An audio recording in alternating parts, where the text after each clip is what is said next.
ମନ୍ଦିରରେ ପୂଜା ଆରାଧନା ସାରି ନନା ଆରାଧନା ସାରି ନନା ହନୁମାନଙ୍କ ଜନ୍ମଦିନ ପରା ସେଦିନ ପଣା ସଂକ୍ରାନ୍ତି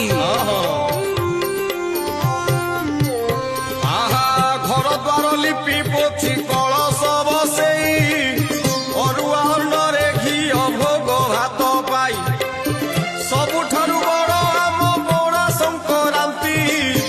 ଚଉରା ପାଖରେ ଠେକି ଦୁଆରେ ବସାନ୍ତି ନନା ଦୁଆରେ ବସାନ୍ତି ବାର ସଂକ୍ରାନ୍ତି ଭିତରେ ସବୁଠାରୁ ଶ୍ରେଷ୍ଠ ପଣା